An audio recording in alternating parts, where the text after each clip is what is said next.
welcome to another edition of Long Beach Treasures. I'm your host, Harvey Keller. Today we're going to be down here and we're going to see two beautiful homes here on Ocean Avenue, or Ocean Boulevard. And joining me here is the owner of the Harvey House, Sean Harvey. Welcome, Sean. Hi, thank you. Pleasure to meet you. And your house, I see, was 1901? Yes, built in 1901. And how long have you lived here? We moved in about 3 years ago and decided to do a nice paint job, which turned into a full restoration. That's a beautiful job. Thank you very much. We hired the country's leading Victorian color consultant, Dr. Schweitzer, University of Michigan, to come up with a color scheme, which is 6 colors, 2 body colors, which we'll see later, 2 trim, and 2 accent. So 6 altogether? 6. And I guess I should have mentioned this is Libby that was with me when I first opened the show. How many square feet do you have here? Depending on how you measure, probably around 2,700 due to the additions that have been added over the years. I'm assuming at one time this would have been an open sleeping porch, and over the years it's been enclosed to become a living space? That's the theory, yes. Can we go in and look at the inside? Be a pleasure. Let's go Let's ahead, go. Harvey.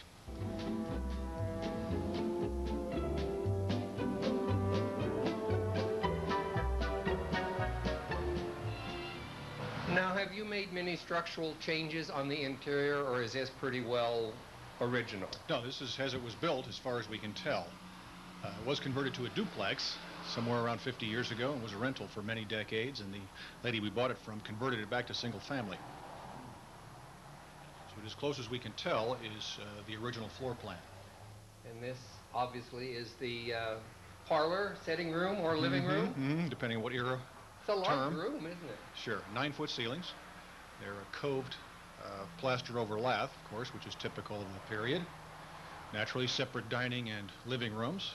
The open concept, of course, was decades into the future. And this is the dining room. Are the hardwood floors original? This is 105-year-old red oak. Is it? As best we can tell, yes. So it is original. There have been some repairs made, but the hardwood floors apparently are original. They're the narrow boards, aren't they? Oh. You have some unusual and nice-looking artwork.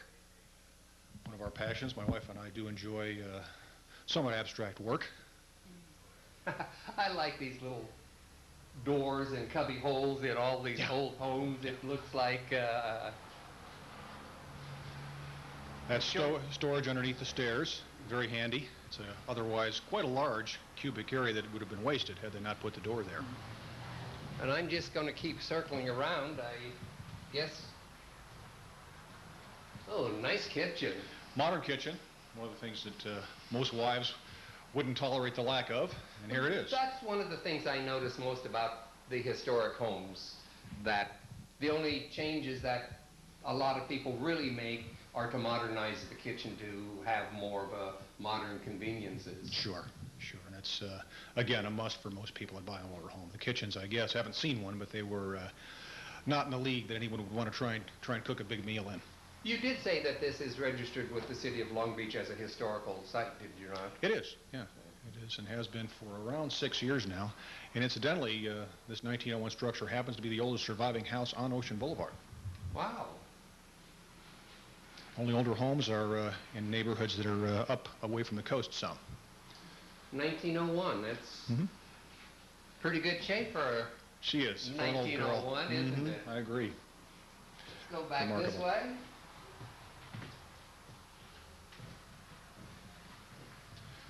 Off the living room, there is a study, multi-purpose studio office that I've converted.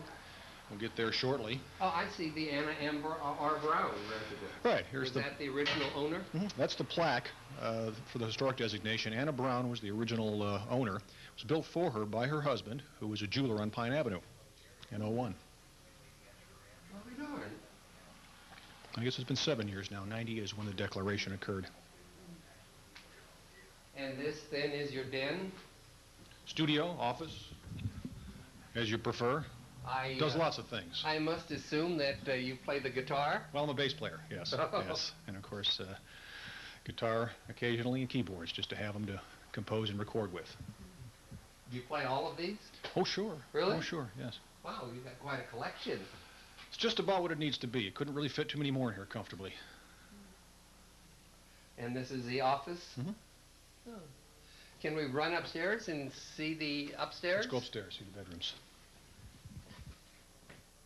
A beautiful staircase. It is. The staircase was salvaged. There were, when the place was a duplex, walls that covered all this. And fortunately, naturally the contractors wanted to take the easy way out and tear it down. But Vernon was able to have them save it and strip it and refinish it, and it looks, as far as we can tell, just as original. Was it painted at one time? It was painted and, as I say, covered in drywall. There were walls here. This was a common entryway we're standing in right now. Ah. And the doors were here, and this was walled in over to our left. Let's go upstairs. All right.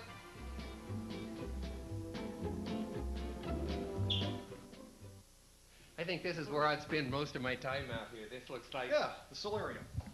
This is a neat place. I guess you don't have an ocean view, do you? There's what the realtors refer to as a peekaboo ocean view. Right there? Right there, a little slice past those trees. Hardly counts. The original design apparently was an open porch, and it was added, closed, somewhere in the past.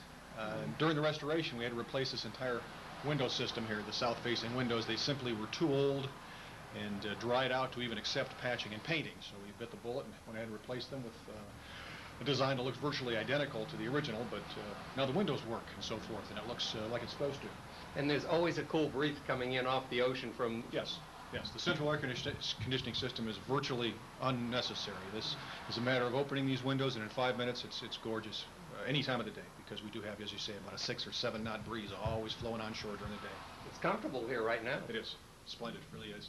The landing here, surprisingly large. Apparently this is the design they came up with, only because they had conventional in mind. The bedrooms were typical little bedrooms. And this landing here is just, it's become the Michael Parks Gallery in effect. That's the 4 prints from him. And what do we have down here? Well, Which way are we going? Is the master. This is the master bedroom? As you can see, diagonal lines are kind of nice.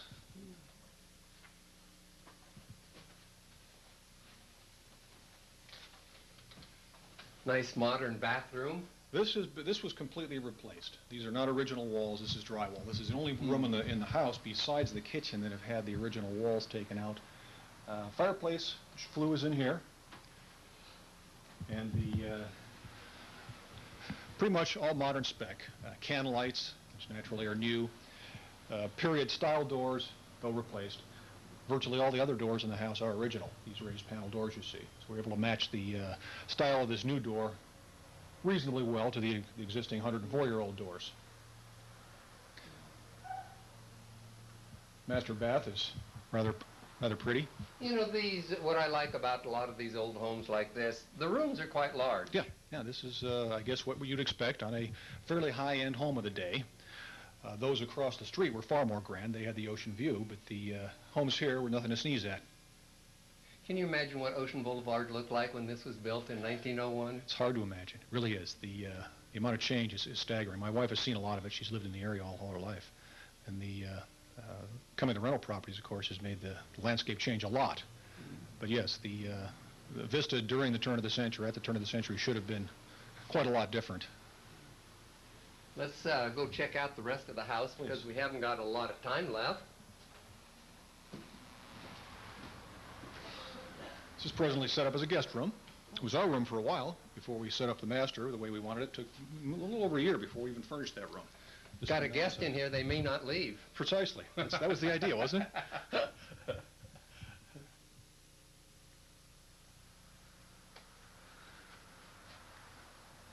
Went ahead too, and I went to a great deal of trouble to locate all these different drawer pulls to replace the existing window lifts. These are all quite a mix of period correct drawer pulls, which I kind of like for the sash windows. Most of them are cast iron. These are closets? Yeah, and these closets are fully functional.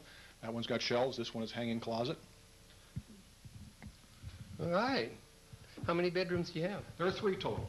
3 bedrooms, 3 baths. This at present is a gym. Oh, this is where you keep fit? Yes. No, actually, rarely gets used, in fact.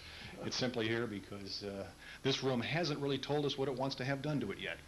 So at some point in the future, it'll get be a second guest room, get a treatment that turns my wife and I on. Are you telling me you have ghosts here that speak to you? You know, no. Most people ask about that, and as far as I can tell, no. But maybe it's simply subliminal, and I'm not getting the message consciously. Maybe it's just a subliminal conversation.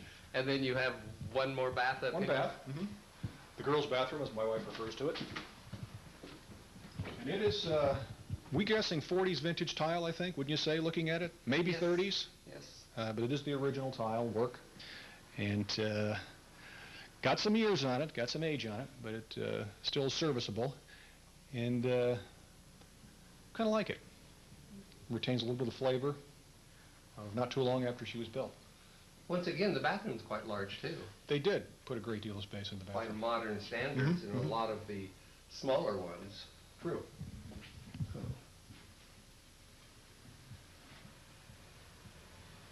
So this is the Harvey house or the Brown house? Yes. Presently the Harvey House, officially known as the Anna R. Brown Residence, Historic Pearls. And we're having a great deal of fun, as anyone could imagine who's had a chance to watch the program. And how do you like living in a historic home? Wonderful. It's terrific. Terrific. I also live right near downtown, a lot of fun. Having the action of foot traffic and people wandering around is a great advantage. Does the noise bother you? Gotten used to it.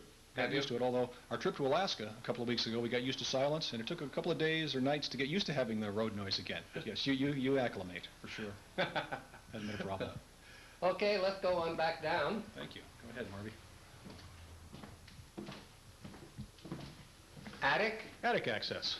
Do you have a basement here? There is no basement. There's about a 4-foot clearance in the crawl space, which makes it quite unusual and pretty easy to work down there, although it's a very unpleasant place to be, even with reasonable room down there. So yeah, the attic is immense. And if we have tape left, we can take a look at that if you'd like. Well, I want to thank you, Sean, for letting us come and check out your house, because as I would go down the boulevard, I always noticed this because of the paint job outside, and I'm always intrigued and impressed with people who take care of historic homes. Yes. I'm very much a preservationist, and I'm glad to see people like you who are still around and who are taking care of some of the significant historical resources here in the city of Long Beach. Yes, no, it's been a great pleasure doing it. Not without its trials and tribulations, but the end product is truly spectacular. Most everybody who sees it agrees. The color scheme is couldn't be better. That's beautiful. I really like the color scheme. Yeah, Perfect. We're happy with it. Sean, thank Pleasure, you. Harvey. Thanks for coming. And don't go away. We'll be right back with more Long Beach Treasures.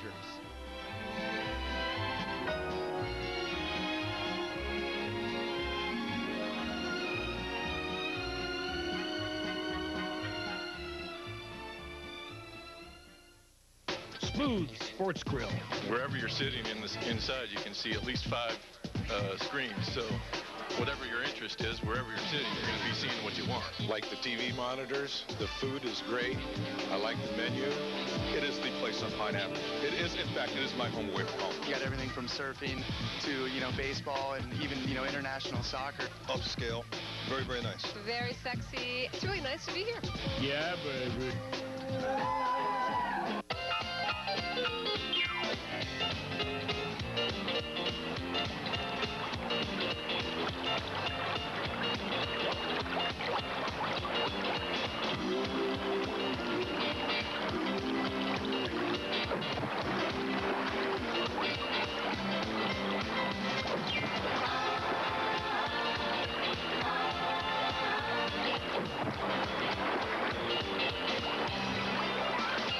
Pacific Family Health Clinic is a low-cost, high-quality alternative to the rushed impersonal medical office. This medical school-affiliated teaching clinic returns to the personal, timely, quality care that's often missing in medicine today. You'll be seen in a relaxed, comfortable environment with the thoroughness of care and individual attention necessary for good health. So if you need a good family doctor for the long term, or just a one-time visit for a second opinion or a specific problem, the Pacific Family Health Clinic is the place to go. Why should your business check out Charter Business? Ability. The affordability of our high-speed business class networking solutions. The scalability to quickly and simply adjust those solutions to your changing needs. the reliability of our fiber-based Cisco-powered network, and local market accountability you just don't get from the phone company. Check out Charter Business Ability today at 888-975-6100 or visit charter-business.com. Welcome back to Long Beach Treasures. Joining me now is Joe Bartlett, who owns this beautiful home here on Ocean Boulevard. What kind of style is the house? It's Mission Revival. And it was built in what year? 1912. And the size of the home? Roughly 3,000 square feet in the main quarters, and then the maid's quarters is another about 700. Interestingly enough, it was built by a gentleman by the name of James Beer, B-E-E-R. So I tell people I had the first beer house in Long Beach. Is this designated by the city as a historical home? Yes, it is. Okay. Can we go in and check it out? Absolutely. Let's go.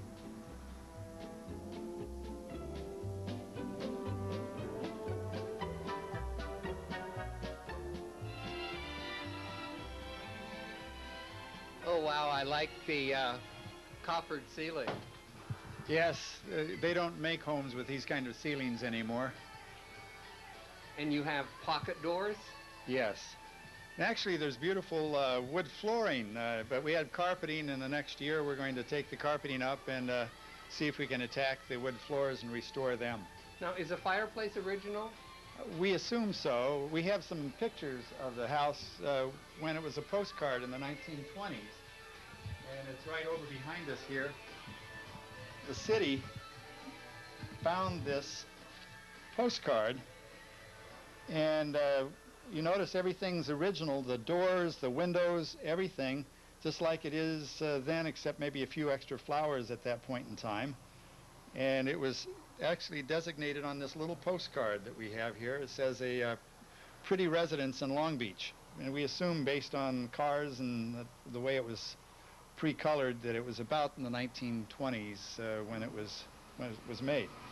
Now, I know a lot of these older homes that I've been in have little telephone booth type rooms. Now, this looks like one, is it? Actually, that's a clothes closet. Oh, okay. So, it just looked with the mirror on the front, it looked like it might be for a telephone conversation. No, but, you know, we have a few unique little rooms. One in the back where a water closet takes its true meaning, and we haven't changed it. All right. This is a nice size room. Yes, it's a lovely room, and the fact that it is original with the original windows and all makes it very special. And the dining room with the built-in cabinets? Right, that's all original. When we moved in here, the house had been vacant for 4 years, and they were going to condemn it and tear it down, and we decided to take on the project restoring it. So we replaced the glass and and cleaned up the cabinets and the ceiling, and have been a labor of love ever since for the last 10 years. And the kitchen, I assume? Yeah, we did redo the kitchen, but we did it with a Spanish flavor to it, with the tiling and the cabinets. We stripped the cabinets and totally redid them, but basically it's the original. We just had to kind of put a little of our own effort into it. Just tweaked it a little bit? Tweaked it a bit, made room for a washing machine, or a dishwasher, and a new stove, and did a little rearranging of the cabinets, and did the tile and floor tile to try to make it fit the theme. Well, being so close to the ocean, you get a nice breeze, don't you? Exactly, and at this time of year we need it. So, let's go back this way, I guess. Our exercise room where we keep fit and fiddle? Keep fit and fiddle. I'll show you the water closet that we were talking about. It truly is, you know, when it was outside and it was truly a closet, we have actually maintained it. It's very, very small, and then when they brought it from the outside in, that's about as much as you got. Now, we do have a wine cellar, if you'd like to just take a quick look at that. I'd love to, yes. It's a little unique. Because as I was walking down the street, I noticed the window, so I knew you had to have a big basement. So hopefully we'll ignore some of the my work room and the laundry room, but focus on the wine cellar, which is actually the first room that we finished and updated. You must like wine. We do. We probably have more wine here than we'll drink in our lifetime, so we just basically have actually made it a beverage cellar. So we have everything from water, beer, wine, and sodas. You have a big-sized basement down here. A lot of storage, isn't there? Yes, and we just redid this storage area with all the new shelving. So I'm surprised you have such a big basement with the water level being the way it is. it does bother us sometimes in the rainy season because water does have a way to seep in here Do you somehow have to use slowly. a sump pump? Well, we have a way to pull it out. So, but it's only if it's super bad. It just gets a little damp. All right, we'll So go we can back. go back upstairs. Sure. Now we're heading, I assume, up the back staircase to the second floor. Correct. This is a wide staircase. Yes, isn't it wonderful? And the nice big landing here. In the early days, there wasn't a lot of room. There are clothes that people would have, and so basically cabinet space was pretty minimal. But everything is built in here, and even in each bedroom with the cabinets. Apologize, we just have changed a couple things out. We're in the midst of What doing would some the pictures. top of the cabinet be used for? We think it'd be like equivalent of a Murphy bed. Put a mattress up there. It's 6 feet long. Oh, So we assume that people might have even slept there and used this kind of like a study. I thought maybe it was a baby's changing table. Big one. Actually, if we can, I don't want to actually get into this room, but there's a bathroom here. And this room, because we've got some stuff in here we haven't had a chance to take out, was like a baby's room. And so that was the extra room, and it's got its own little closet space. Boy, look at the door on this cupboard. I wanted to point out the size of that door. This goes up to an attic that is absolutely finished. It's got stairways and the whole bit. You can literally go up there and make it an extra rumpus room. One of the interesting histories of this house, and I'm moving a picture here that we're going to put up. You see the buttons? During the both wars, because of the history of Long Beach, the wives of officers couldn't stay on the boats or the ships with their husbands, and they used this like a boarding house, we have to assume, because actually these buttons went for each of the rooms to identify who needs what, and there was a doorbell in the master. It's no longer connected. We didn't want to take a chance and actually be using it. But the doorbell actually contacted the person that would be the owner, and the buttons if they needed any service. So each of the rooms had a designated button. And I can't get over the size. Look at the size of the drawers. And the drawers are incredibly big. I mean, you literally need no furniture in the bedrooms because of the size of the drawers. And you notice there's this side, and there's one over here too. And so it's a wonderful thing to have all of that storage room built in. We have what we call our sunroom, and this goes out into our patio. Are the doors original? I noticed this beveled glass. Yes, well, the glass is revised, but the doors they're part of that original picture. And before that apartment complex was built on the other side, we actually had the most beautiful view of the ocean and the Queen Mary that you can imagine from really most of the rooms that face the ocean. This is a nice little room. It's airy, it's bright. Yeah, it's a nice room to read in and basically just enjoy. This room... Guest room? Guest room, yeah, if you just kind of take a look down here. It's just basically Doris's son is staying here while he's paying for his medical work. He's a doctor, and he's got his medical dues to pay, so to speak. And so he stays here for the time being and just kind of hangs out when he's not working. Now, how many bedrooms do you have in this house? Well, if you exclude the sunroom, we have 4 bedrooms, plus that sunroom. And this is the master bedroom? This is the master. And I bet you move get this? a nice cool breeze every evening, don't you? Let me move this out of the way so you can get a good glimpse of it. But it's a beautiful room, and again, every room has all of the wood and Did you have the to strip openness. any of the wood? Was it painted? They had to redo all the wood. Did you? Every board in this house we've had to redo. And we're still in the process of doing it too. This is a box, a stereo that we just got. And this is the master bathroom? Yeah. I built a cedar closet here, and then this... you have a jacuzzi, an indoor jacuzzi? Yes. Oh, wow.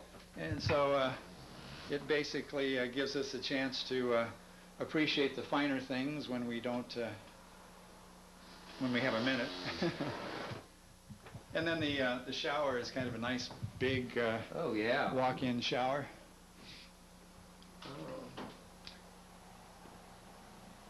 Now, did you put this in, or was this already here? This was here. We just basically, the jacuzzi, actually the tub was here, but it didn't have any hookups or motor or anything else. And when we first got in here, we thought we would turn it on and try it. Realized after we ran it for a while, no water stayed in there. It was all flooding downstairs. So we fixed that problem and took care of it.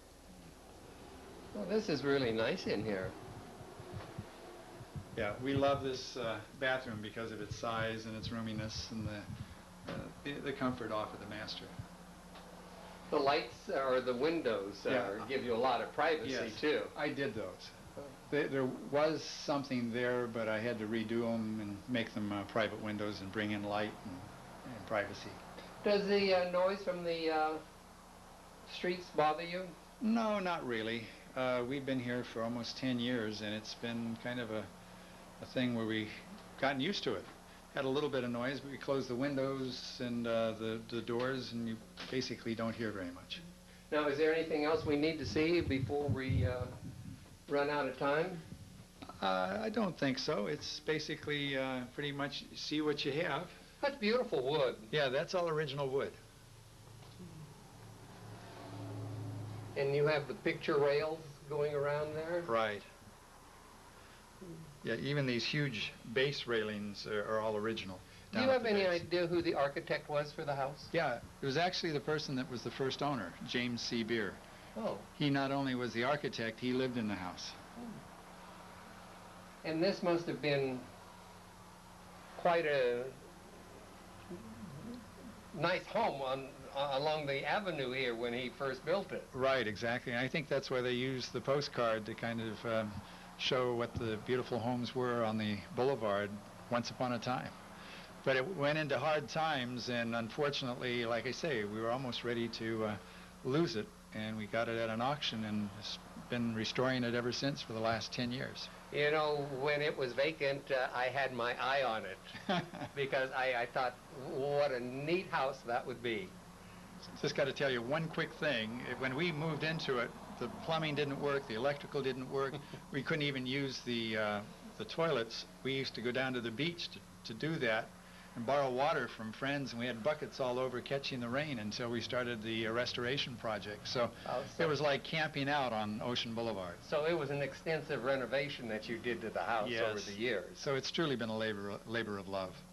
Again, like Sean, I compliment you on preserving a piece of Long Beach history, because there aren't a lot of us left who want to preserve the significant historical resources here within the city.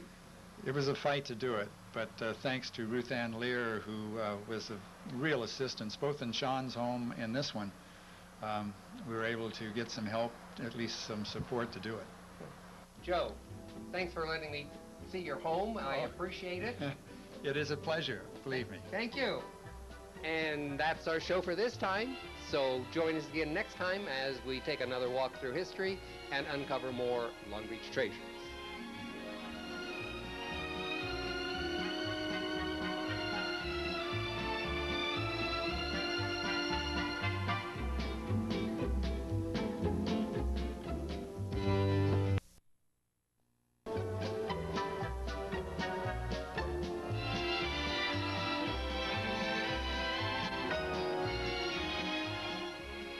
Hello, and welcome to another edition of Long Beach Treasures. I'm your host, Harvey Keller. Today we're going to take a sneak peek at the Historical Society's annual cemetery tour. And my guest is Julie Bartolotto. And Julie, you're the executive director of the Historical Society? Yes, I am, and we're excited about our 10th annual Historical Cemetery tour that's coming up. Anything special? Yes, we chose the top 10 best stories from the past and are highlighting them this year, along with 3 special sections for the tour this year. And where are we right now? Right now we're at Long Beach Municipal Cemetery. Is this owned by the city? It's a city-owned property run by the Department of Parks, Recreation, and Marine. And now I'd like to introduce to all of you Long Beach's first urban planner, William Wilmore.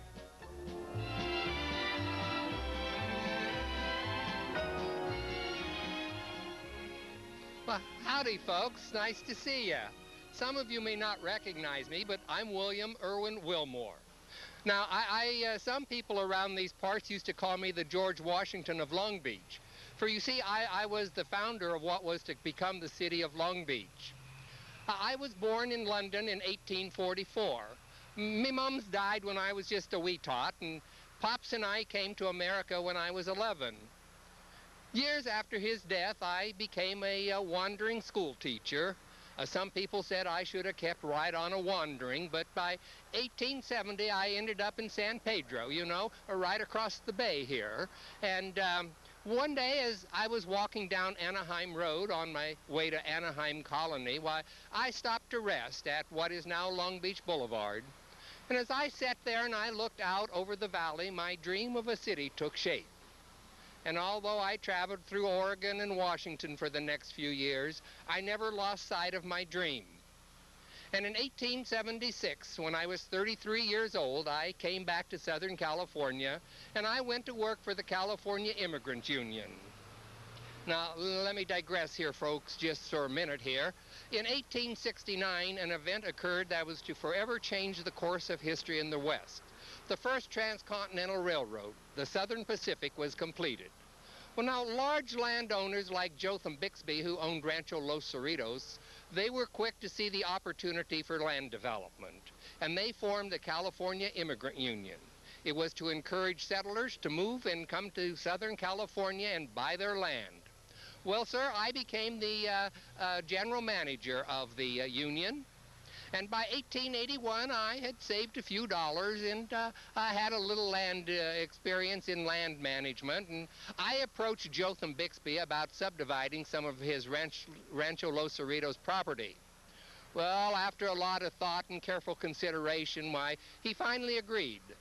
And on March 1st, 1882, a new joint stock company was formed. It was called the American Colony.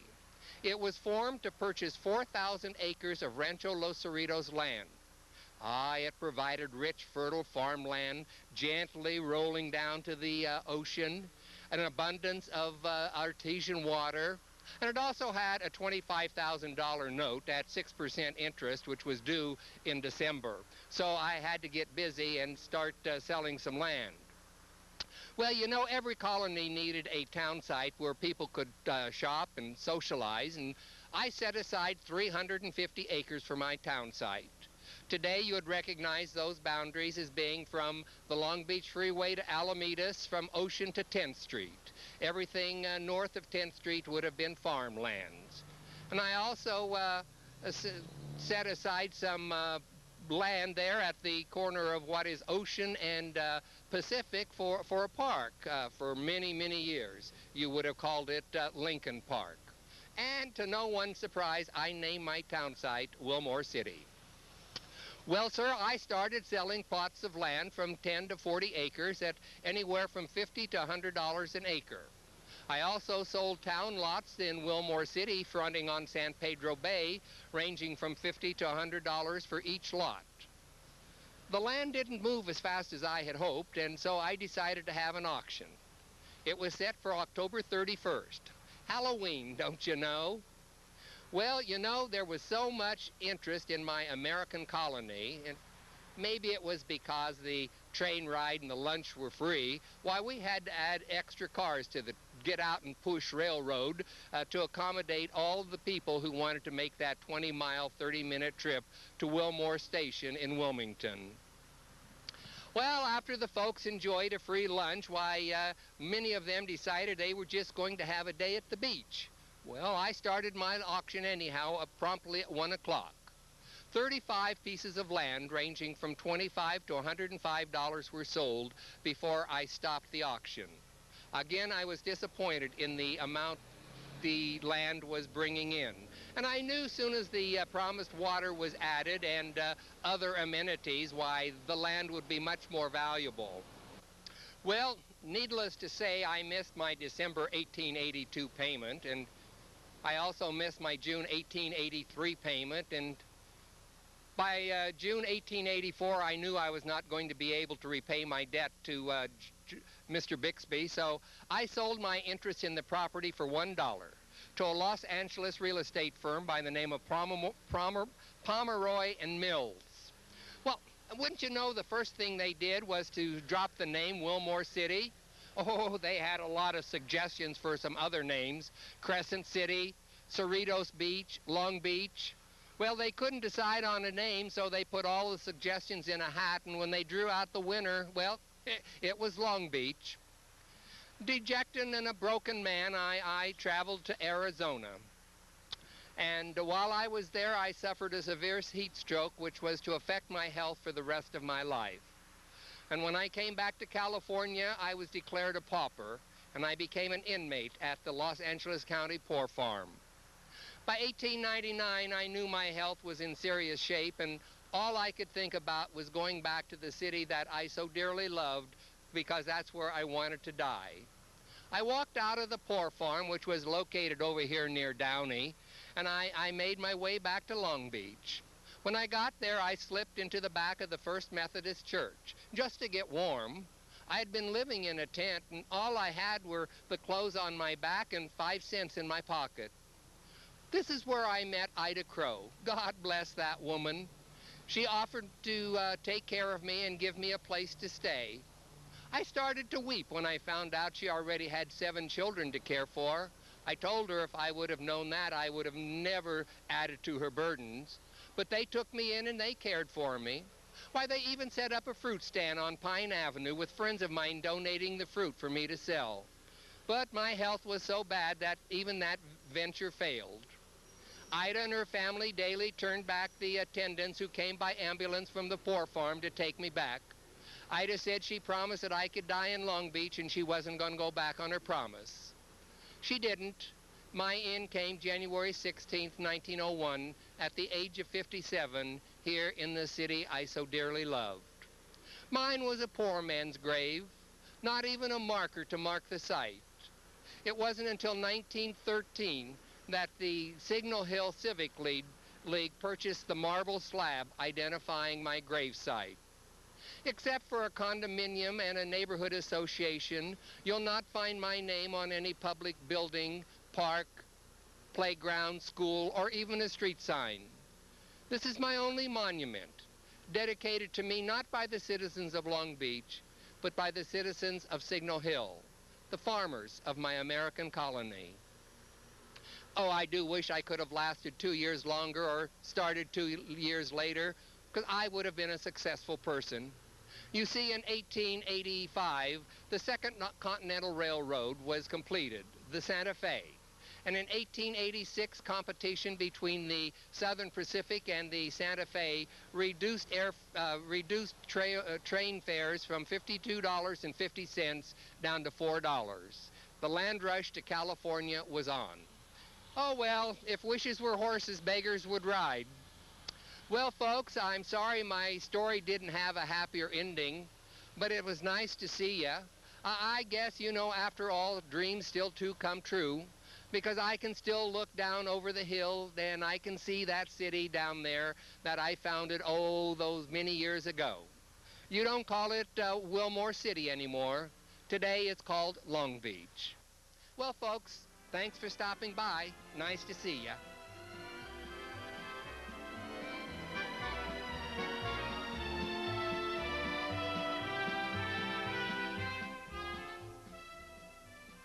Okay, Julie, where are we going to go now? Next, we're going right next door to Sunnyside Foundation Cemetery. You have somebody else you want us to meet? Yes, we have 2 other people to meet today. All right, let's go. Let's go.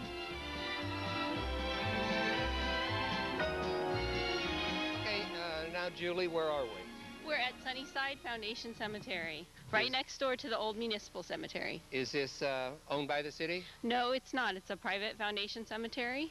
And by 1905, the municipal cemetery was becoming full. And so a bunch of citizens got together and established this private cemetery that boasted the best in perpetual care. And it's still a privately owned cemetery? Yes, it is. Okay, now you said you had somebody else you wanted to introduce me to. Who Yes. is it? I'd like us to talk to now Yoshikazu and Kimiko Tushiyama. All right, that's a mouthful.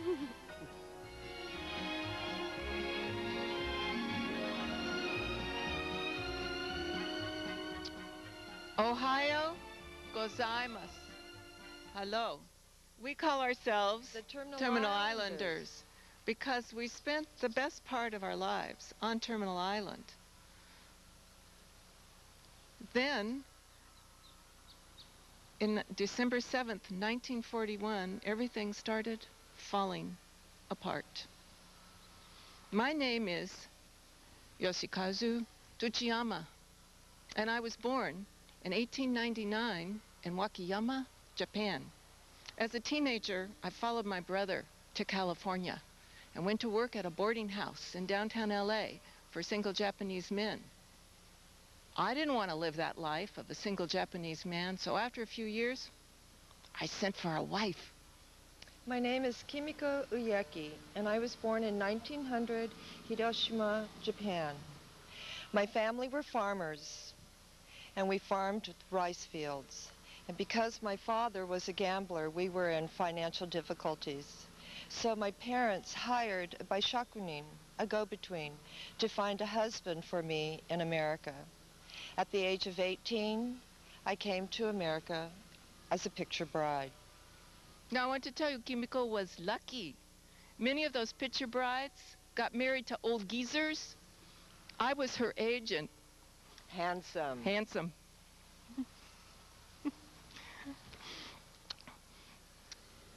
We were living in a boarding house in downtown LA where we also worked, and that's where Japanese immigrants lived. At that time, we had 4 children, and unfortunately, our first daughter died. Well, you know, we just weren't making it there in that boarding house, and we decided to try something new. So we saved our money and bought into a minor partnership with the Suzuki brothers on their boat, the Nancy Hanks. And we moved our family to Terminal Island. You know, there in the 20s, fishing, I had my first fishing accident. I lost an eye to a fish hook. Well, I had a glass eye from then on, and I wore sunglasses most of the time because, yeah, I'm a little vain. But you know, the kids, they'd sneak in at night to take a peek at my glass eye and that glass of water next to my bed. It was a big adventure for them. You know, living in Terminal Island was a wonderful life. We lived in a duplex, and at that time we had 6 children. And as they got older, I worked for Van Camp's Cannery. Whenever the siren of Van Camp would whistle, it could have been in the middle of the night, I would get dressed in my white uniform to meet the fishing boats. And for all those years that I was a cannery worker, my skin smelled like fish. You know, we were poor, but it was a good life on Terminal Island. You know, we knew everybody, and we even knew a lot of their parents and grandparents from Wakayama. It was fun. It was fun. But when the men came home from fishing, that was difficult because, well, you know, I'd sleep for 24 hours, then I'd go over to my friends to play cards. Then I'd have to send our daughter Aiko over to fetch him because I wouldn't go and get him for dinner. You know, she hated gambling so much. Well, you know, we even sent our kids to Japanese school, so they were getting their culture there. They got to roam and go to that beautiful Brighton Beach all on their own. Well, all of that, of course, changed with Pearl Harbor. We were so scared. We were so confused. You know, we loved America, and we loved our emperor.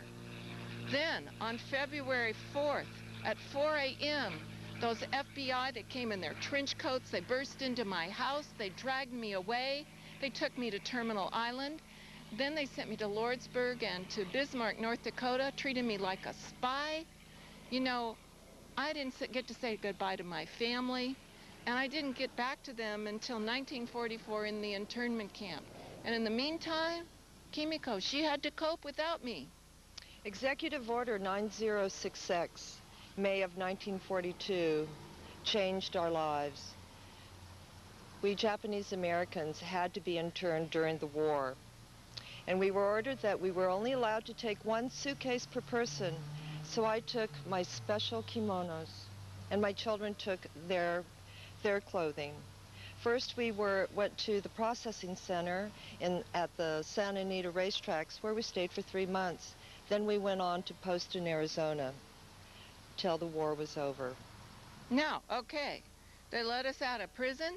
We've lost everything. We've got to rebuild our lives. And what do we wanted to do? We wanted to come back to Fish Harbor on Terminal Island. But it was gone. The Navy had taken over the whole place. Brighton Beach was gone. It was horrible. But fortunately, that our sons were in the military. Remember, Hideo was in the 442nd, the most decorated battalion in all of U.S. history. And Teruo? He was a paratrooper. And they survived, even though they were in the thick of the fighting. And because of them, we qualified for the Cabrillo Housing Project. We were the lucky ones. And I was lucky. I got to go back to work with the Suzuki brothers. Of course, it was a rented boat by then. And we all went to work and saved our money. And I went back to Van Camp's Cannery. And we bought our first house over there on the west side. Remember Esther and Pacific Coast Highway? Yeah, we were so it was proud. Lovely. And we built a new Japanese-American community over there on the west side, because it was about the only place we could buy houses in Long Beach. Had my favorite market. Yeah, barber shop, garage, the Harbor Community Center, the credit union. And then, you know, life was getting better. We had our friends around us. Then I had my second fishing accident. My body got caught in the wrench. I was helicoptered to the Marine Hospital in San Francisco. I got to come home, but I never recovered, and I died in 1954. I continued to work at Van Camp's after the war, and Van Camp's hired all nationalities. That was wonderful, my co-workers. Then at the age of 65, I retired, and I was able to enjoy all my grandchildren. And there was one thing that I instilled in my children and my grandchildren was the Japanese heritage, the values of behaving with no shame to family, to being trustworthy, and also to be gracious and generous. And always tell the truth. Always. And our first granddaughter, Joanne Ishimine, was the first Asian American woman to be a newscaster on Channel 7 here in Los Angeles. Now, I got to tell you quickly something that happened that our children did after we died. They went to the government and started a movement called Redress and Reparations. And in 1988, Congress and the president apologized to all Japanese Americans who'd been interned without ever going to trial. And each of the living people was given $20,000 as part of the apology. Now, of course, we were already gone. We'd already joined our ancestors. But even from the grave, we were proud. Arigato. Gozaimasu.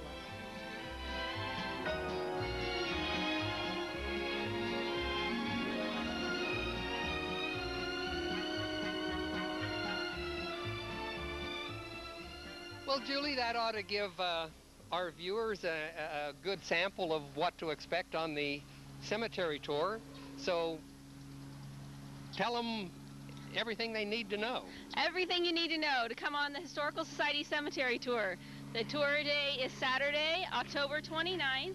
You can show up between 9 a.m. and noon to purchase your tickets and to go on the tours. Tickets are $12 per person. If you're a Historical Society member, you get a discount.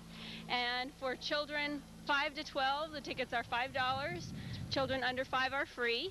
You show up at the cemetery, park in Sunnyside Cemetery between 9 and noon, and the guided tours last about 2 hours.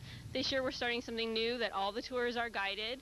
In addition to the guided tours, we have a couple special sections. This year we're doing a Civil War section where we have someone representing the Union and someone representing the Confederacy and talking about different Civil War veterans buried here, and you'll get to hear Civil War buffs debate the issues. We also have a section called Babyland, which is a section of very small headstones that are markers for burials of children who died in 1918 and 1919 due to the flu epidemic. We also have a section called Halloween Around the World. And in this section, we're highlighting several different cultures and how they celebrate similar holidays to Halloween. We're focusing on Sicily, Sweden, China, and Mexico. To go along with Dia de los Muertos, we're also having sugar skull decorating for children. Now, you said parking in the cemetery here. What if there's not enough parking? There's some parking south of Willow in the side streets that you can also park there. Because the cemetery is located, what, between California and Orange? Yes, on Willow Avenue. And anything else that they need to know? It's a great day. You learn about Long Beach history. You learn about historical events throughout the world. And fun day to learn all kinds of different things and support your local historical society.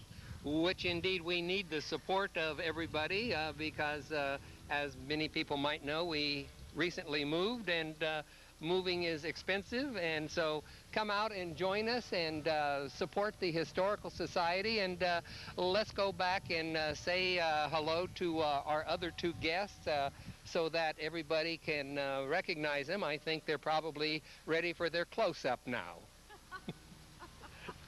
All right. Give us your names. Hi, I'm Karen Harper, and I'm an oral historian. My name is Linda Nishida, and I'm a docent. And you're going to do a different presentation on Halloween? Yes, absolutely. For this cemetery tour, we're going to tell you about the Moroka family. Ah, interesting. Oh, fabulous story. Anything else that you would like to add about the cemetery tour? You've got to come out. It's a fabulous day. And thanks to Karen, I'm learning more and more about my heritage. And the segment that you just heard is special to me because Kimiko Tsuchiyama was my babysitter. Really? Oh, so it's a family history there. Yes. Oh. Well, okay, we're going to see all of you out here at Sunnyside and Memorial Cemeteries on October 29th. And you're going to see some exciting presentations, and you're going to learn more about some of the history of Long Beach. And that's our show. Thanks for watching. Come back again next month as we take another walk through history and uncover more Long Beach treasures. Arigato.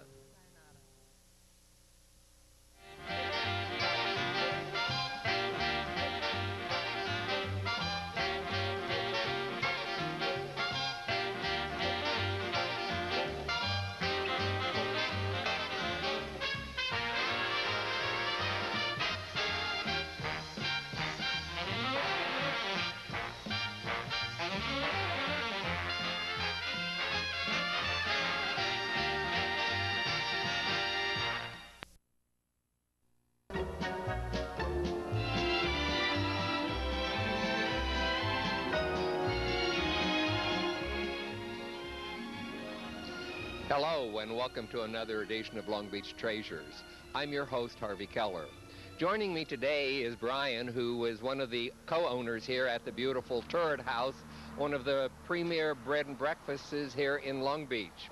Brian, thanks for giving us a tour of your house and telling us all about it. Well, thanks for coming.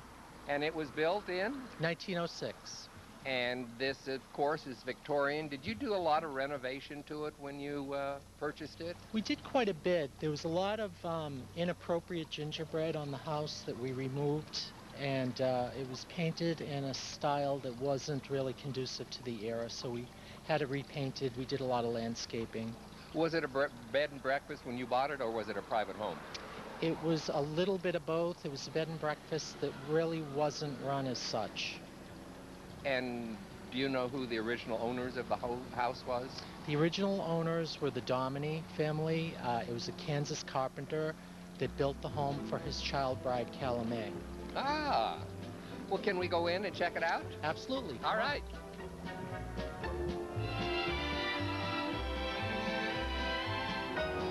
Okay, thank you. This is your lobby? Yes, this is our entryway. Did you do all the wallpapering yourself? That's not wallpaper, that's painting. I have a trompe l'oeil artist This who is lives in all the painted? neighborhood that does all this beautiful work freehand. Oh, I can't believe that's hand painted. And you can see it above the chandelier also. That's beautiful workmanship. I love the wood.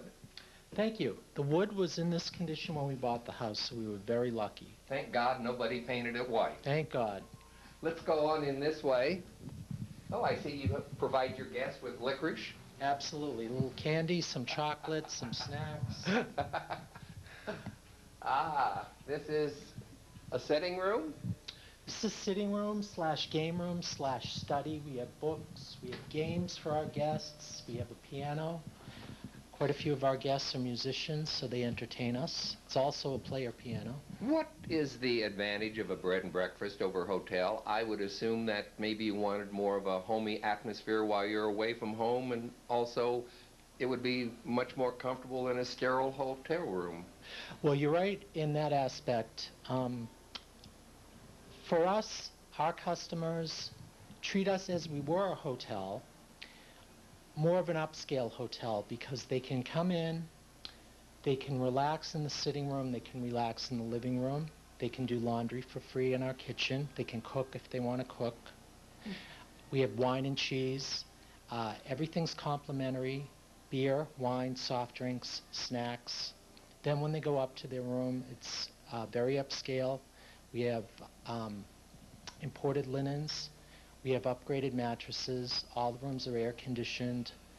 All the rooms have direct TV with all the channels. Now, do you just give them a key to the front door and they come and go as they please? Yes, in that aspect, it's a lot like a hotel. They have a key to come in. They can come in whenever they want, come and go as they please. And this, I assume, is the dining room, since it has a dining table and chairs? Right. Every morning we serve a breakfast buffet from 7:30 to 10. Do you do the cooking? Yes. And people enjoy it. A lot of times I'll come down and all my guests will be here mingling amongst themselves, getting to know each other. Now, do you have a set time for breakfast, or do you just serve breakfast whenever they come down? Coffee's ready at 5 a.m., but if they would like our breakfast, it's served from 7:30 a.m. to 10 a.m. Wow, that's quite a long time for breakfast. Because a lot of people like to sleep in, especially if they've arrived late. We can adjust that, too, to their own needs. I see you have pocket doors going from room to room. Yes, these were actually covered up. This was a wall, and these were discovered underneath the wall. Beautiful wood. This is your parlor? This is our parlor. People can sit in here, read magazines, the newspaper, mingle with each other, etc. Fireplace work? Fireplace works. All the rooms also have fireplaces in them and private baths. The rooms all have fireplaces? Yes. How nice. I love those two high-back chairs. Thank you. We're big collectors, and we get a lot of things at auctions. And I love your Craftsman lights. Thank you. And this in here is the kitchen, and this is like most places, the kitchen is always remodeled to accommodate all the modern conveniences. Correct. So if people want to do some cooking, this is where we get everything prepared for our guests. If you look over, Harvey, to your left, there's a computer station with high-speed internet access. There's a laundry room. Now, do many of your guests cook their own meals? We have a lot of people that are on special diets. We also have a lot of people that would like to entertain because they have friends in the area, and we open the house up to that also. So they have the full run of the house Yes. to entertain guests if they want? Correct. Well, how nice.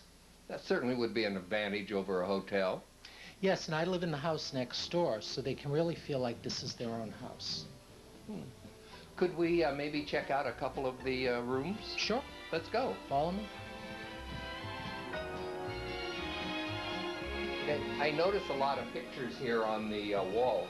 What are they? Sure, I take pictures of all my guests as they stay with us, and I put them up around the house. It makes the house feel a lot more homey, and then when they come back, they can see themselves on the wall. Oh, wow. This is quite a staircase. Thank you. Watch your step. Which way are we going? Now, if you'll take a right into one of my guest rooms here. This room is called the Provincetown Room. Because? It's named after a vacation beach resort on Cape Cod that I'm very fond of. And if you go into the bathroom, you'll see that all of the bathrooms have deep clawfoot tubs. I noticed a chest there. Is that an antique? Yeah, wash basin? All of the bathrooms have antique chests that have been turned into wash basins. And here's your little fireplace? Yes. Now, I'm really surprised that almost every room has a bathroom. We do have 5 rooms here. All have private baths in the room except one, and their bath is across the hall because the room was too small to accommodate a bathroom. But it is their own private bath, and I'll show you that room right now. So everybody basically has a private bathroom? Yes. And this is the turret room? This is the turret room. This originally was the sewing room of the house. Now, you're going to tell me this is hand-painted again on the ceiling? Yes, now if you look at the ceiling, the same artist painted the turret. He is quite talented, isn't he? Yes, he's very talented. And beautiful furniture. Look at the headboard on this bed. Thank you. The room's very small, but everybody that stayed in here has loved it. It's got everything you need in here.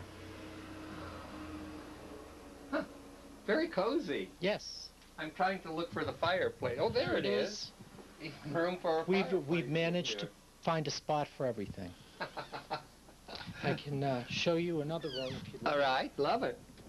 I'm just really impressed. This is really elegant up here. Now, this is their bathroom. As I was saying, it's the only room that has a bathroom that's outside the room. Little clawfoot tub. All of them have clawfoot tubs. Now, this is the Vagabond room. Oh, now this is much larger, isn't it? Yes, it's called the Vagabond room because it's got a travel-oriented theme on it. Now, are your prices based upon the size of the room? Yes. They range in price from $109 to $135. Which is really probably less than you would pay at a hotel, isn't it? Absolutely. And you get all the other accommodations. Yes. This is the greatest bargain in town. Wow. Now, I know you're open all year long? Yes. You never take time off for vacation or anything? No, I pretty much share the duties with the other owner. So I enjoy what I do, so every day is like a vacation. And I would assume that the summertime is your busiest time? Not necessarily. We are busy all year round. We get quite a bit of business from the Convention Bureau. How do people hear about you? Mostly from our website, turrethouse.com.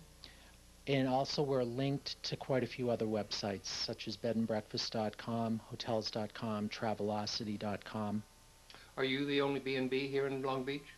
No, there are 2 other bed and breakfasts that are currently in operation. One is called the Dockside B&B, which is actually on a boat. I think he has 2 berths on the boat. The other bed and breakfast is called the Beach Runners Inn. Close to where I live? Close to where you live, down by Alamitos Beach. It's a beautiful old craftsman house that's been restored.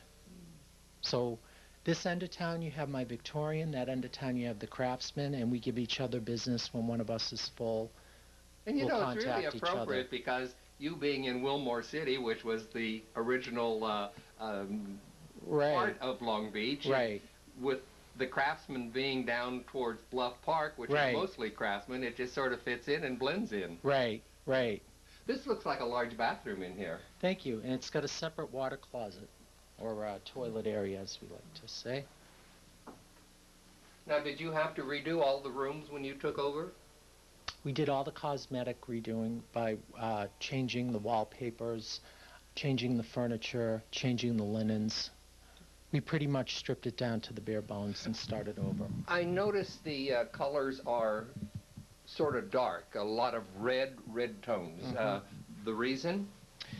Your favorite color? I wanted, actually it is, but not only that, I wanted the inn to feel warm when somebody walked in.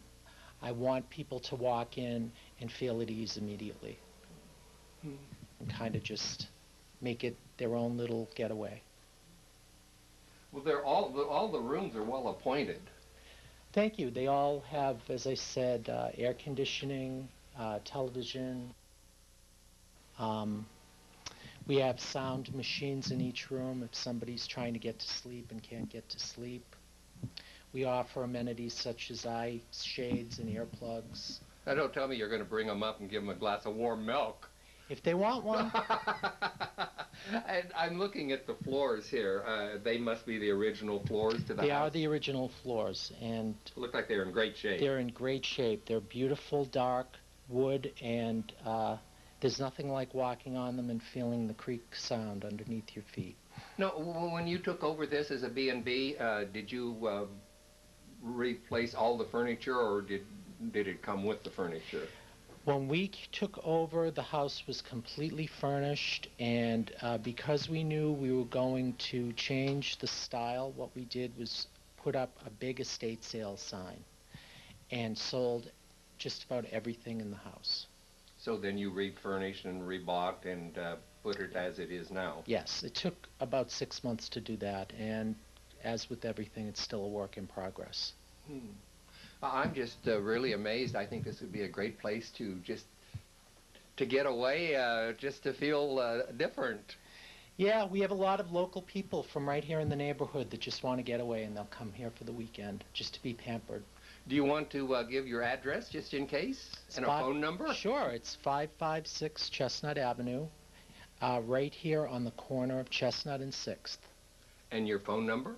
Is toll-free 888-488-7738. And your website? www.turrethouse.com. And tell them Long Beach Treasures sent you. Long Beach Treasures sent me.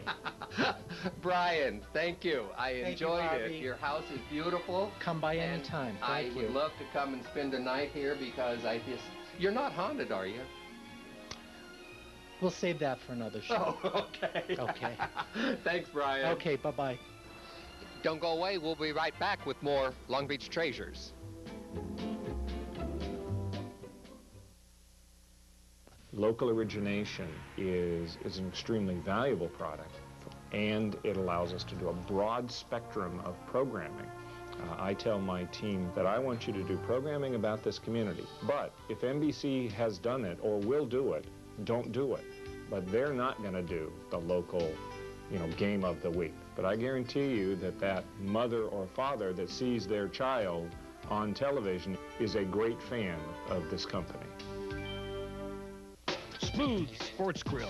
Wherever you're sitting inside, you can see at least 5 screens. So whatever your interest is, wherever you're sitting, you're going to be seeing what you want. Like the TV monitors, the food is great. I like the menu. It is the place on Pine Avenue. It is, in fact, my home away from home. You got everything from surfing to, baseball and even, international soccer. Upscale. Very, very nice. Very sexy. It's really nice to be here. Yeah, baby.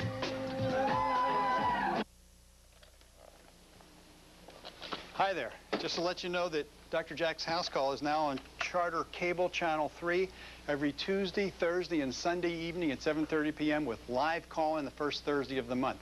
It's timely, it's up to date, it's practical medical information that you need to hear all about. So can I count on you being there? It'll be good for you. I'll see you then.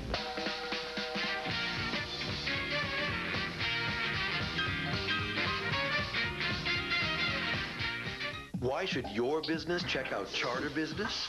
Ability. The affordability of our high-speed business class networking solutions. The scalability to quickly and simply adjust those solutions to your changing needs.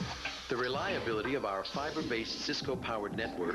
And local market accountability you just don't get from the phone company. Check out Charter Business Ability today at 888-975-6100 or visit charter-business.com.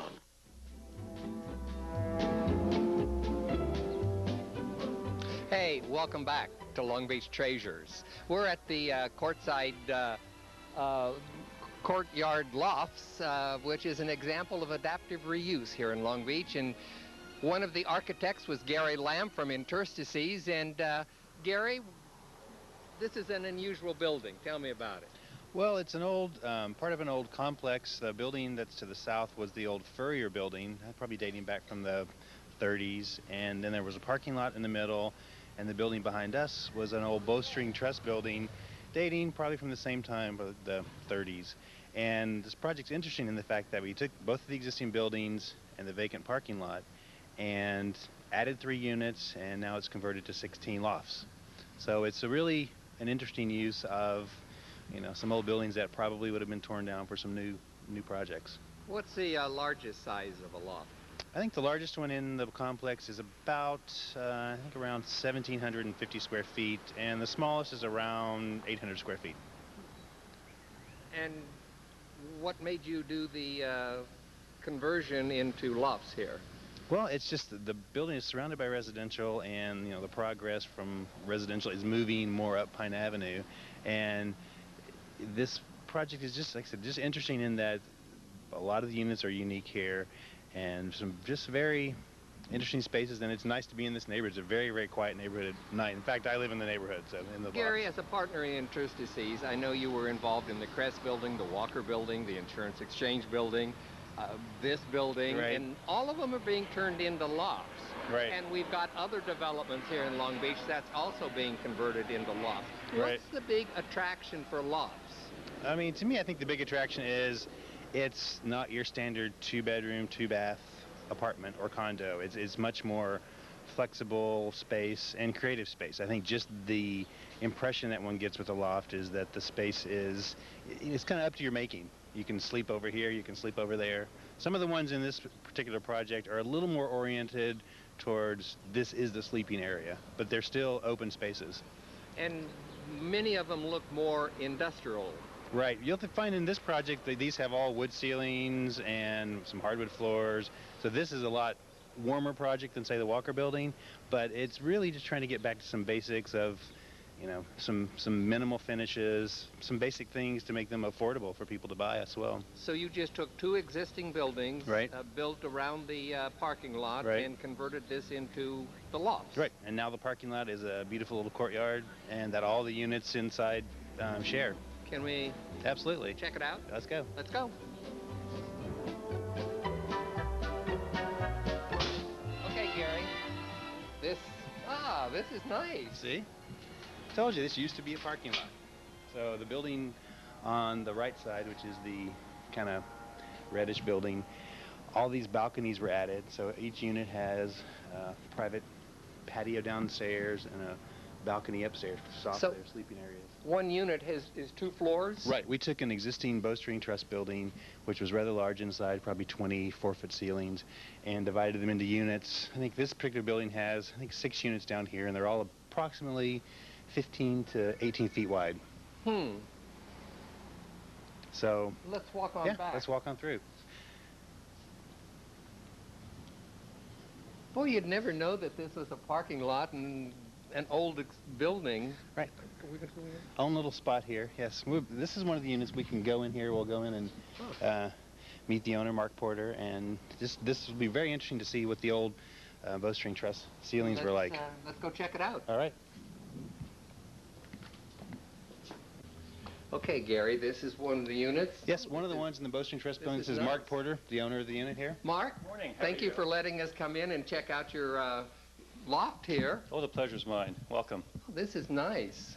Yeah, this space was one big open space, and the second level that you see is all new. So you have a sleeping area, And if you step on through here, one of the interesting features is just the ceiling. We added the big skylights and then sandblasted the existing wood ceilings. So you could. Is this a working fireplace? Yes, all the units have working fireplaces. Gas? Yes. So you have a lot of wasted space here in the center, right? Just the whole volume again just kind of creates that much more open feel and just really feels, you know, spacious. This is what, about 1,400 square feet, Mark? Yes, it is. So, and I think he has 1.5 bathrooms, sleeping area. So, just your typical. Like I said, there are 6 of these in this building. I got to go ask Mark a question here. Mark, how do you like living here in a loft? Oh, I love it. It's incredible. The sense of space is wonderful. You don't like the confined feeling when you have a 2-bedroom, 1 bath? Oh, not at all. Everything is just opened up, and it just a tremendous expanse. And how long have you lived here? Since the start of the year. Oh. A work in progress. And it probably always will be. Indeed. Mark, thanks for letting us by. The pleasure's mine. Anytime. Okay, Gary. Let's go back into the courtyard and check out another one. All right. Thanks, Mark.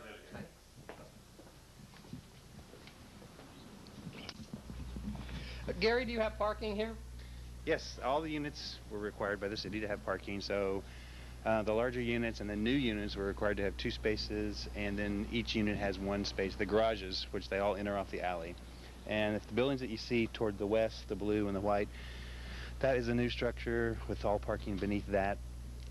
And then the building back to the east over here with the dome here? with the oval with the round roof that's a new portion too. So these were all incorporated into the existing structures. And the brown or whatever is that new? No, that's all existing, part of the old Furrier. And in the very back corner, there's a complete unit that is all concrete, which all concrete and concrete block, which I think was the old Fur Vault. Boy, some of these have really large windows, don't they? Right. We cut all the windows are new, cut those into the buildings, which is nice. I think one of the main things here to stress is that, you know, the courtyard space and everyone has their, you know, little private patios. Are they all semi-private? Yes, all sold. Can we check your place out? Yeah, let's go. Okay. Boy, those are just huge windows. Okay, Gary, how big a unit do you have? It is about a 1,400 square foot loft, and this is an interesting one because it was part of the old building and part new construction. So you'll see the old and the new in here, it's nice living that way too. It doesn't really look like it's part of an old building. Right, but all this building here, the reddish brown building, that's all old, so. Huh. All re-stuccoed because it was in bad shape. What kind of covering do you have on the windows here? This is just a window tint that's on the inside, a frosting. Oh, this is nice. Oh, this is George. Hi, George. I remember you.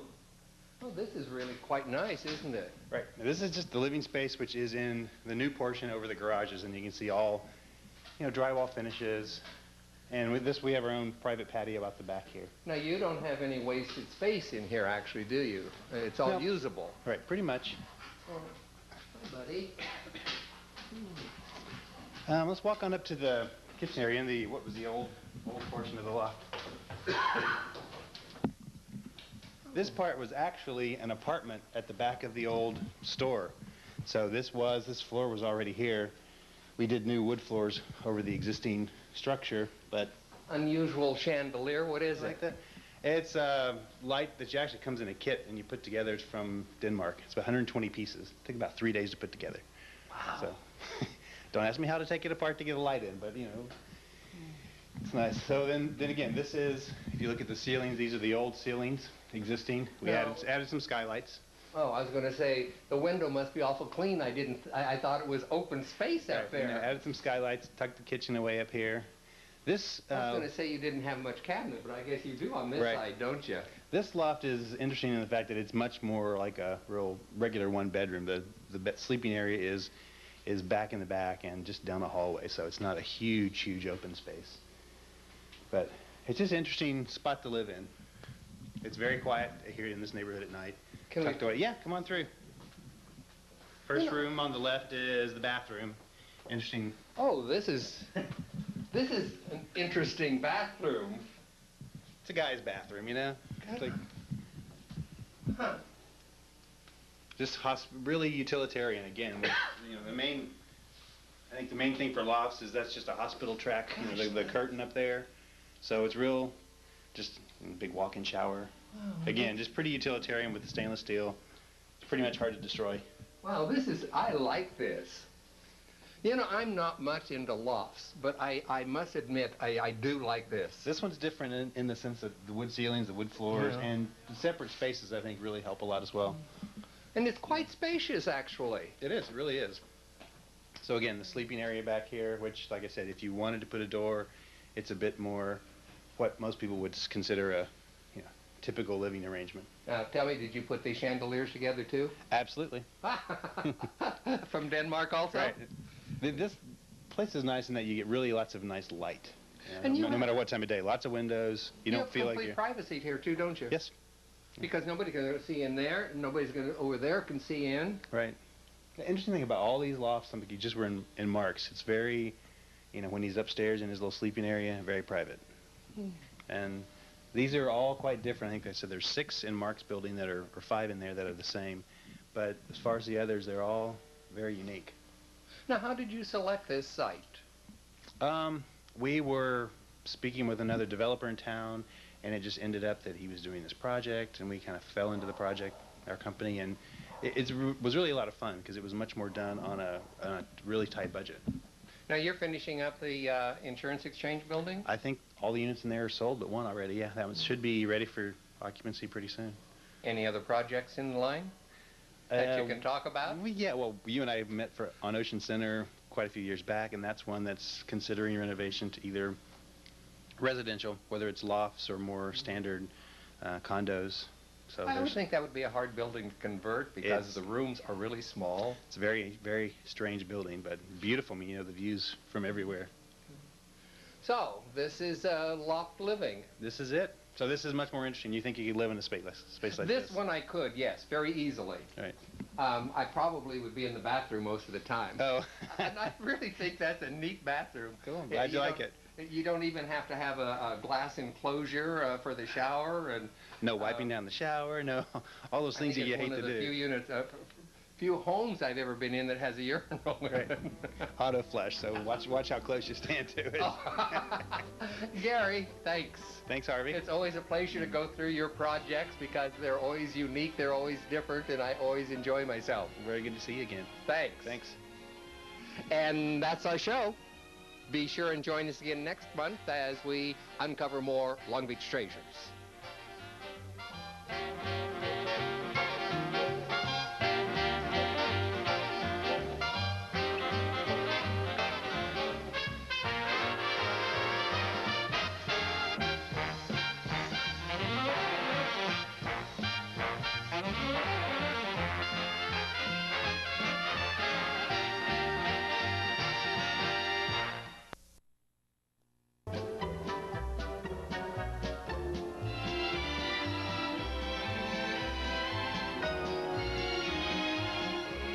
Hello, and welcome to another edition of Long Beach Treasures. I'm your host, Harvey Keller.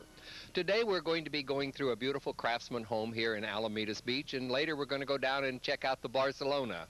And joining me now are homeowners Greg and Judy Matson.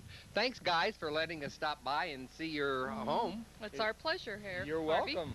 When was it built? 1912.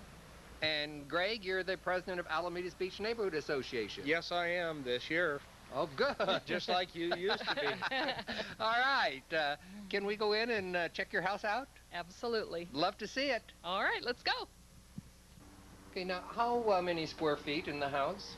About 3,000. Wow, this is large. It's a big Oh, house. this is a big door, too. That's typical Craftsman, the extra wide doors. Well, that's a beautiful front door. That's very typical, too, isn't it? Yes, it is. So this is your entryway? Yes, sir. Oh, how nice. Now, what do you call this little room? An extension of the living room, I suppose. Okay. that fits? Yes. Gosh, this is beautiful. I love these stained glass windows. Did you have them installed, or were they original? The stained glass we did have installed. Boy, it gives a beautiful, I don't know, glow to the room, doesn't it? Yes, it does. Yes, it does. Something that is also very, very typical of Craftsman is this entryway with the pillar-type structure, similar to the outside. It gave it a sense of strength and simplicity. And also a little writing desk. Yes, it has built-ins everywhere in the house. Oh. And that's also a typical Craftsman feature, isn't it? Yes. Oh, this is quite nice. Thank you. And how long have you lived here? I've lived here since 1972. Oh, so you're been here a while. A long while. Now, did you do all the decorating in the house? I did. Well, you did a magnificent job. Thank you. Are these the original hardwood floors? Yes, they are. And this is the dining room with the built-in hutch? Right? Is this where you make Greg pay for his meals? How did No, you I guess? pay a lot of ways besides that, Harvey. Now, the lights up here, are they original? Those 4 lights are, yes. I love coffered ceilings. I do too. And this is the first time we've painted the ceiling a color other than white, and I really like how it makes the wood stand out. Everything fits in with the Craftsman style and seems to be of the period. You've sort of kept it rather authentic, haven't you? We've tried. And I think you've succeeded. Now where are we going? We're heading toward the breakfast room and the kitchen. Oh, this is a quaint little room. I love the tin ceiling. It's fun. We got that from an old department store in Salt Lake City that was being torn down. Oh, really? So it's original, it's original tin tile. Mm-hmm. I'll be darned. And another built-in on this side also. Yes. Lots of storage. Lots of places to lose things. Oh, the wood in here is so beautiful. Thank you. I love wood. I just really do. Well, there's plenty of that in a Craftsman. Oh, this is a nice size kitchen. This is where Greg prepares all your meals? Oh, yes. Breakfast in bed. I burned the meal. Are you like me, a religious cook? Everything's a sacrifice or a burnt offering? Very close. Oh, this is nice. I think the kitchen obviously has been remodeled. Yes, it has. It was in pretty bad shape. Can we go on up and see what's upstairs? Sure. Oh, I guess this is typical too, isn't it, Greg? The stairs leading up to the landing on the staircase for a Craftsman home? Yes, this is very typical in a 2-story Craftsman where the stairs come down and dead end into a wall, and then it splits the last couple of stairs to each side of the house, front and back. I notice you have a lot of quilts hanging. Are you a quilter? I am a quilter. Avid quilter. I love it. It's one of my favorite things to do. This beautiful quilt right here was made not by me, but for me for my retirement from teaching. Aha. By a very good friend. We're both retired teachers. We are. Yes. And happy to be. Oh, yes. Oh, this is a cute little bedroom. Yeah, this is our guest room. Now, Greg, that's typical too, isn't it, with the seating under the windows in a Craftsman house? Yes, there's storage under there, and there's typical built-in seats. As you came up, there's also one in the hallway. Again, another built-in secretary. And along this wall, you saw as you came in one of the vertical gas heaters that would heat each Here's individual one here. room. Lovely, isn't it? This is a cherry, colorful wallpaper. It really brightens up the room. It certainly does. Did you do the wallpapering? No, I hire good people to help me do that.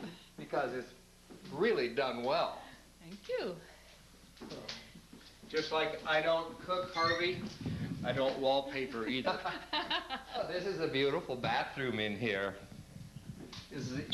Is the floor is not original, right?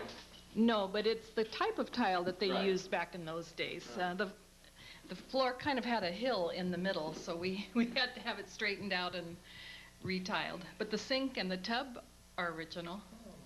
You really do have a lot of storage all over, don't you? Yes. Every time you look, there's a little nook and a cranny that has some storage somewhere. Right. Now, this is a master bath? Yes. I guess you would call it that. And another bench seat here with more storage? Yes. Right? And the fun and game room? Right. This is the largest of our bedrooms, and we use it for relaxing and watching TV and quilting. Ah. I like the ceiling in here. Yes, it was put in because there's so many cracks in old ceilings that this is a good way to Tell me about it. cover it up and make it look authentic. Oh, you have some etched windows also, don't you? Yes. Oh, this is a beautiful. That's gorgeous. A crane. They are pretty, aren't they? Yeah. The one just to your left, Harvey, is the best one. That's the oak tree, and it's very, very dramatic. A bit hard to see, but in the daytime. That takes some artistic ability. Yes, it does. This is a large room. Yeah, it is. It's big and comfortable. This is probably almost as large as a master bedroom would be in most homes, isn't it? Right. It probably could have been the master bedroom, but we just chose it to use it a different way. Will we just keep going? Okay. On we go. Aha. Now here's what we are using as the master bedroom. What a beautiful bed. Thank you. We love it. Another one of Judy's quilts. She made that for me on our 10th wedding anniversary.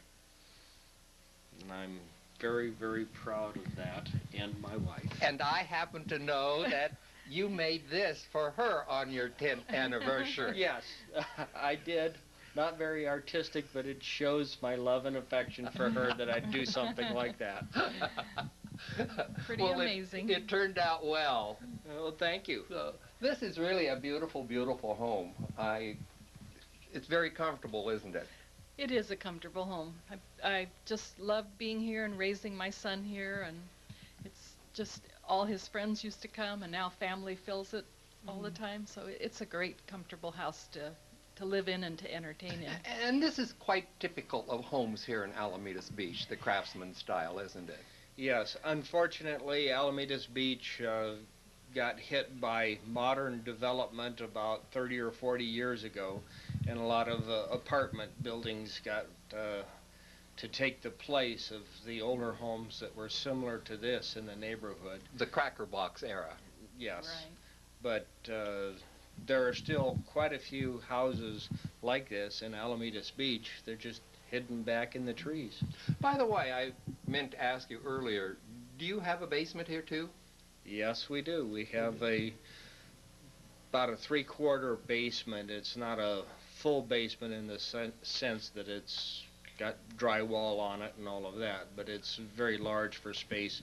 Water heater and the house heater are down there too, but it has a lot of room for keeping things like Christmas decorations. Which better come out soon. Very soon. Very soon. Greg and Judy, I want to thank you for letting me come by and see your house. It's absolutely beautiful. And You're very Greg, welcome. I'm glad that you are dedicated enough to be president of Alamitos Beach, doing a good job. Well, thank you very much. And I think we have a good neighborhood. We definitely have a great neighborhood with great neighbors and great people. You know, and it's really getting a lot better, too. I see the, it seems to be an area that a lot of people are gravitating to because the prices were perhaps lower than some other areas, but now they're not. They're very compatible. It's a very good neighborhood, and you can tell when a neighborhood is wanted by people because people are investing in their properties. There's more paint jobs, more yard work being done, everything to spruce up the neighborhood, which means people want this neighborhood. Okay, thanks again. It's been a pleasure. And don't go away because we'll be right back with more Long Beach Treasure.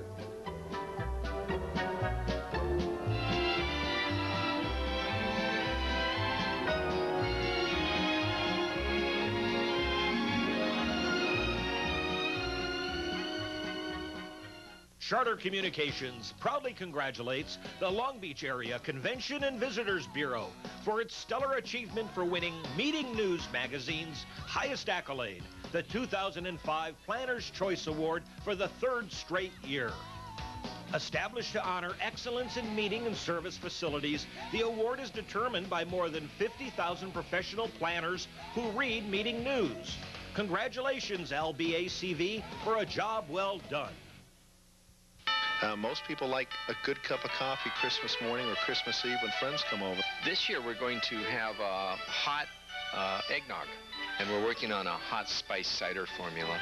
Gifts, gift packs. You do custom gift packs. You do a lot of things from espresso machines to coffee machines. People can order coffee directly online. We have a very extensive website. When I was teaching the staff how to brew a cup of coffee, one of the customers, she says, that really smells good. I'll take a cup of that. Welcome back to Long Beach Treasures. Now we're at the Barcelona here on 1st Street, and this is Marilyn Shawshaw, who is the president of the Homeowners Association. Welcome, Marilyn. Thank you. Thank you. What style of architecture is this? This is Spanish Revival. And it was built? In 1928. And how many units? There's 20 units, and they're all different, every unit. What is the relationship between the Barcelona and Rose Towers? The same architect designed both buildings, George Riddle. Oh. Which, in 1928. Anything else I should know? It's just a beautiful building. It's very charming, and it's just beautiful. All right, I'm going to go in and check out some of the units and see what they look like. Okay, thank you. Go down this way. Okay.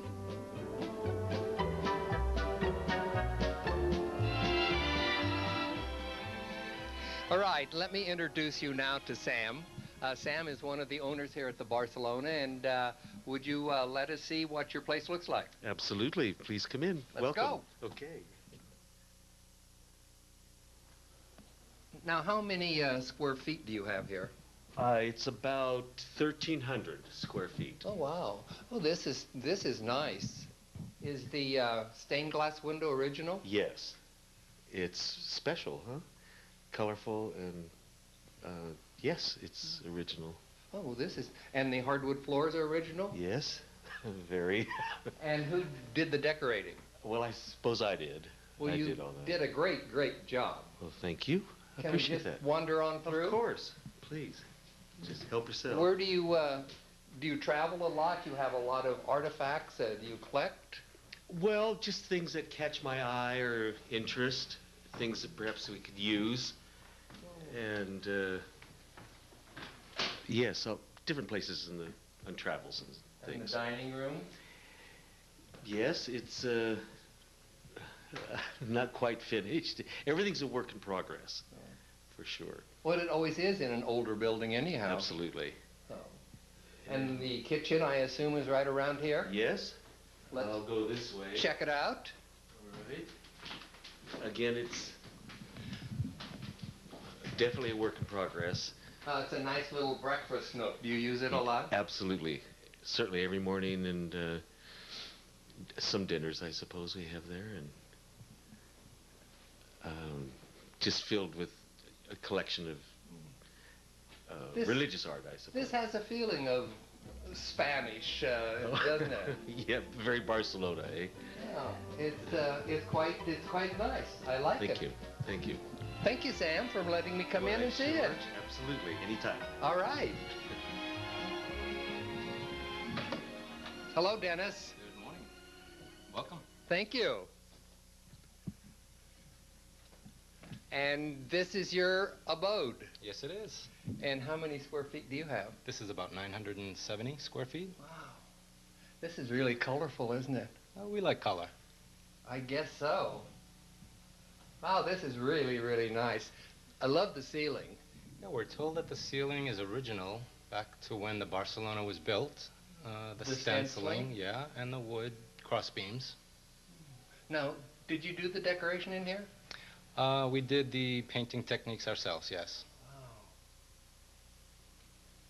Can we travel along through? Sure, take a photo of whatever you'd like. But I just want you to take me through and show me. Okay. The floors, are they original? The floors are original. We did have a Good. few boards replaced. They're beautiful. Thanks. Wow. And where do you collect all of your items from? Just Believe it or not, it's all local merchandise. You're kidding? Yeah. Oh. And this? This, we're going into the bedroom here. Okay. This is the master bedroom? Yes. Come with me. Okay.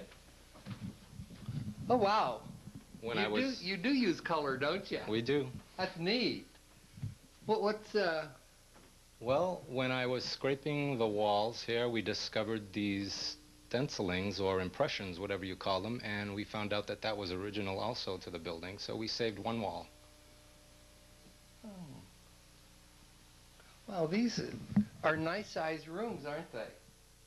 We find it accommodating. Oh. And these 2 bedrooms, 1 bath? Yes, the other bedroom is down the hall, and the bathroom is halfway on your right. Anything, Take a look. Oh, this looks like it's been remodeled, has it? No. Well, I think in the 70s, but we've not touched it other than, again, the painting techniques. And this is the other bedroom. This we call the blue room. I wonder why. It doubles as an office. I just like all the things that you have hanging around, setting around, the color. It just gives you a feeling of being, I don't know, of being somewhere. Like on vacation, maybe? You know, when I see the front room, I immediately think of Mexico. I don't know why. Maybe it's the color of the walls. Maybe it's some of the artifacts that's around. That's the kind of look we were going for. And now this is going to the kitchen. Going to the kitchen. Why the little entryway? Don't know what it was originally used for. Of course, this was probably like a little pantry area with the original built-ins, which again we did a painting technique on. It's a fairly good-sized kitchen. It is. And again, we like color. Do you use this a lot, this room? We do. We do. This is quite good size. Yeah. We can have 2 or 3 people in here cooking at the same time. All right. This is really quite unique. Well, thank you. And I want to thank you for letting me stop by. Thank you for coming. Because I think your place is absolutely fantastic. Thanks so much. Could live here easily.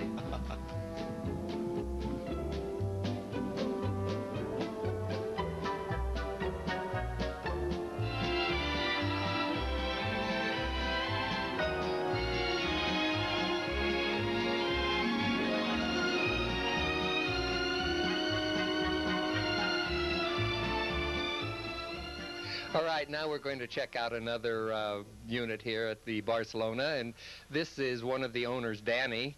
Danny, thank you for letting us come in, and I understand I'm going to be blown away when I see your place. I hope so. All right, let's go. Now, Danny, how long have you lived here? For about a year.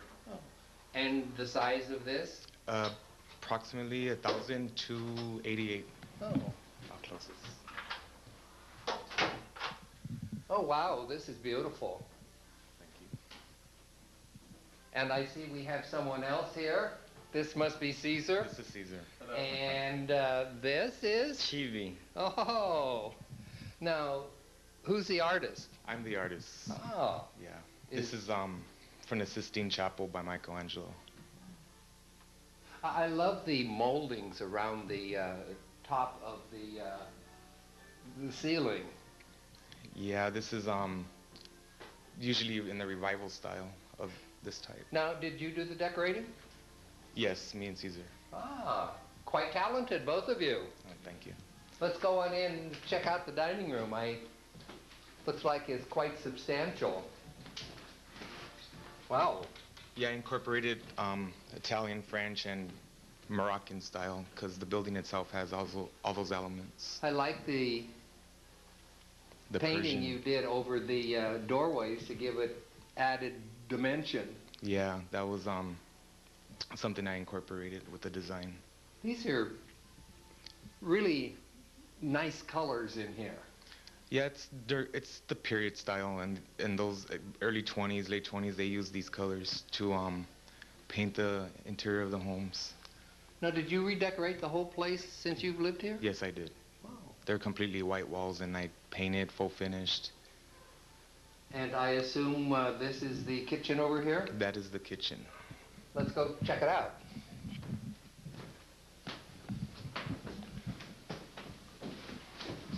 Now, the cupboards look pretty authentic, are they? They are original, pantry style, and oh, wow. What I did with the hinges is just in oil highlighted them because paint was hard to come off of them. And this is your breakfast room? That's our breakfast room. Looks exotic. Thank you. Wow, do you use it a lot? We use it, yeah. We do use it.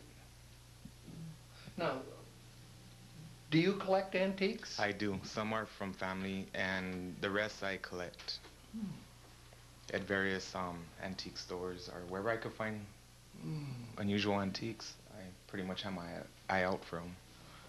Can we head on down that way? Sure. I don't want to miss anything. Sure,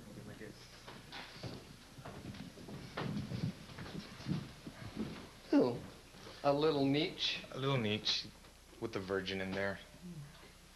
And this is, wow. This is the office. Wow, what a nice office. Thank you. Beautiful desk. Yeah, it's a revival desk. Probably early 20s, could be late 1900s, I'm not too sure. Revival chair. And that carving is really fantastic. yeah, it's very intricate.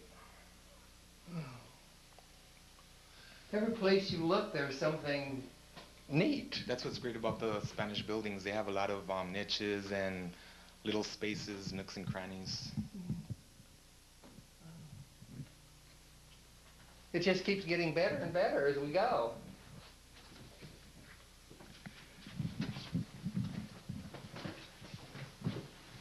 The bathroom is unusual. Did you, The bathroom I did in a Pompeian fresco style, and I just wanted to have that look. There's a building called the Andalusia that has the exact same kind of painted fresco, and I got that from that idea. And I just incorporated some of my paintings that I have in there. That must have been sort of tedious. It was. Outlining all of that. It was a lot of measuring and detail. And why do you think the little entryway into the master bedroom would be? I believe in the revival style. They admired grand spaces, and there's just a lot of unusual areas of Spanish homes of that era, and they love to build them that way. Wow, this is unique. This is a bedroom. Beautiful bed. It's a Italian Renaissance style bed. Well, everything is so fantastic. You know, you have a lot of things in here, but it doesn't look cluttered. I try to incorporate the furniture so you have that space. You know, that's the main thing. You don't want everything to look too cluttered. And again, revival style, there's a lot of big furniture, you know. That's what, if you look at a lot of the old pictures, they have a lot of big wooden furniture pieces in the revival period. And I try to incorporate that also. All right, guys. Thanks, Danny. Thank you. Caesar. Either nice meeting you. Hey, and buddy, you too. And that's our show for this time. This marks the end of the 6th season for Long Beach Treasures. Thanks for watching, and thanks for your interest. And on behalf of myself, Harvey Keller, John Jean, Ron Petke, and Charter Communications, wishing all of you a happy holiday season. And be sure and come back next year when we do Season 7 and uncover more treasures of Long Beach.